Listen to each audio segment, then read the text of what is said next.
किसी औरत का शौहर मर जाता तो उसे एक कमरे के अंदर बंद कर दिया जाता था। 40 दिन तक उसको उसी कमरे के अंदर न पेशाब पाखाने के लिए जाने दिया जाता था। और अगर 40 दिन के बाद वो औरत जिंदा निकल आती तो उसके सर को मूंड के कालक चेहरे पे लगा करके गधे की नंगी पीठ पे बिठा करके पूरे शहर में घुमाया जाता था कि ये वो मनहूसा औरत है जिसकी वजह से इसका शौहर मर गया। ये हाल था अगर किसी औरत का शौहर मर जाता तो वो माँ जो होती थी वो अपने बेटों की विरासत में आ जाती थी। बेटा चाहे तो अपनी माँ को अपने पास रख ले या ले जा करके बाजारों में जा करके बेच दे। लोग बच्चे अपनी माओ को बाजारों में बेच रहे थे, बच्चियों को जिंदा दरगोर किया जा रहा था। आओ जरा देखो, नबी की बारगाह में एक सहाबी हैं जिनका नाम हजरत दहिया कल्बी है। मेरे आका की बारगाह में तशरीफ लाते हैं, आकर के अर्ज करते हैं, आका आप मुझे कलमा पढ़ाइए, मुसलमान कर लीजिए, लेकिन मुझे ये बताइए मैंने गुनाह किए हैं कि अल्लाह मेरे गुनाहों को माफ फरमा देगा। मेरे आका ने फरमाया अल्लाह समंदर के झागों के बराबर भी गुनाह होंगे, अल्लाह उन्हें भी माफ फरमा देगा। दहिया कल्बी कहते हैं आका मैंने एक गुनाह बहुत बड़ा किया है, जब आपने कलमा पढ़ लिया मुसलमान हो गए तो रोने लगे। हजरत दहिया कल्बी का रोना देख करके नबी ने फरमाया क्या बात है, रोते क्यों हो? कहा आका मैंने एक गुनाह इतना बड़ा किया है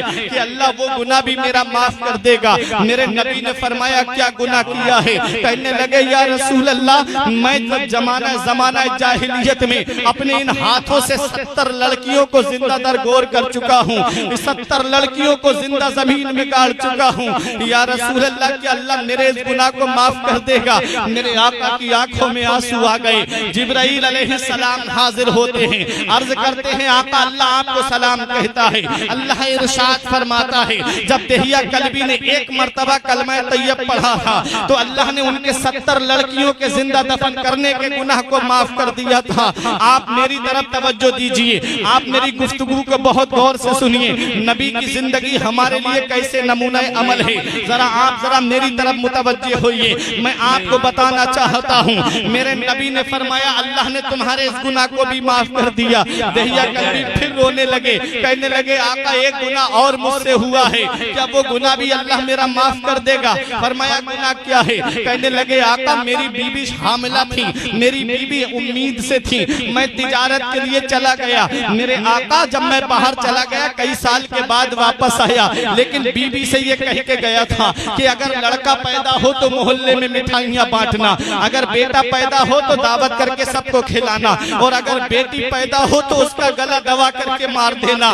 बोले आका मैं जब कई साल के बाद वापस आया मैंने अपने घर का दरवाजा खटखटाया, मेरे दरवाजे को एक फूल सी बच्ची ने दरवाजा खोला। मैंने पूछा तू कौन है?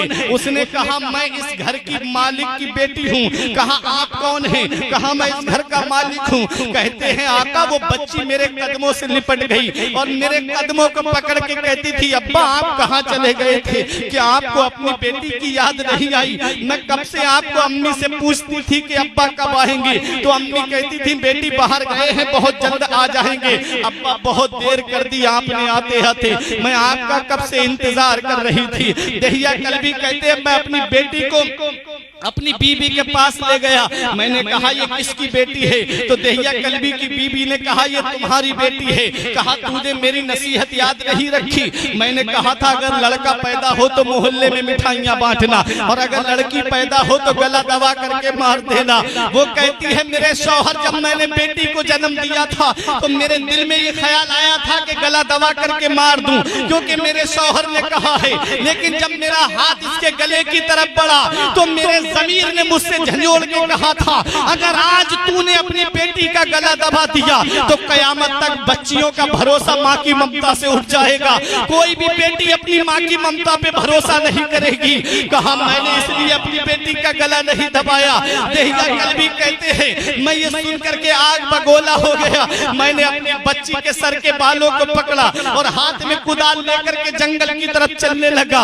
मेरी बीवी ने मेरे पैर पकड़े, मत ले जा मेरी लाडली शहजादी को। मेरी बीबी ने कहा मत ले जा मेरी शहजादी को। मैंने धक्का दिया, बीबी दूर जाकर के गिरी। आका मैं बेटी को जंगल की तरफ लेके जा रहा था, आंखों से आंसू निकल रहे हैं। कहते हैं आका मैंने बेटी से, मेरी बेटी ने मुझसे पूछा आप कहाँ जा रहे हैं? मैंने कहा बेटी बस थोड़ी दूर मंजिल और रह गई है। आका मैं जल्दबाजी में अपनी चप्पल भी पहनना याद नहीं रख पाया। मेरे पैर में जब कांटे लगे, खून निकला, तो मेरी बच्ची ने कहा अब्बा बाप का खून बहा के दावत नहीं खानी है, वापस घर को चलो। मेरे अब्बा बाप का खून बहा करके हमें नहीं जाना है, वापस घर को चलो। लेकिन मुझे फिर भी ख्याल नहीं आया। मैं अपनी बच्ची को जब जंगल में लेकर के गया और मैं गड्ढा खोदने लगा, गड्ढा खोदने लगा, तो मेरी छोटी सी बच्ची ने देखा मेरी पेशानी पे पसीना आया, तो छोटे से दुपट्टे से अपना मेरा पसीना साफ करके कहती अब्बा अब भी घर को चलो। अब्बा इतनी परेशानी के साथ हमें कहीं नहीं जाना, अब्बा अब भी वापस चलो। कहते आका मुझे फिर भी रहम नहीं आया। कहते हैं जब गड्ढा खुद गया मैंने बेटी को उसमें खड़ा कर दिया, और जब मैंने बच्ची के ऊपर मिट्टी डालना शुरू की, मेरी बच्ची ने हाथ उठा के कहा अब्बा मुझे गोद में ले लो, मेरे पैर भारी हो रहे हैं। मुझे फिर भी रहम नहीं आया। जब मेरी बेटी के मिट्टी कमर तक पहुंची, मेरी बेटी ने कहा अब्बा मुझे मेरी कमर भारी हो रही है, मुझे गोद में ले लो। अब्बा दर्द से पिंडलियां फटी जा रही है, गोद में ले लो। आका मुझे फिर भी रहम नहीं आया। जब मेरी बेटी के गले तक मिट्टी पहुंची और जब मेरी बेटी ने देखा कि आज उसका बाप जालिम हो चुका है, मेरी बेटी ने आसमान की तरफ नजर उठा के कहा मौला जहां सारे दरवाजे बंद हो जाते हैं वहां तेरी रहमत का दरवाजा खुला होता है। परवरदिगार मैंने अपने घर में सुना था तेरा महबूब आएगा जो सारे जहान के लिए रहमत बन के आएगा। मौला तेरा महबूब कब आएगा? मौला तेरा पैगंबर कब आएगा?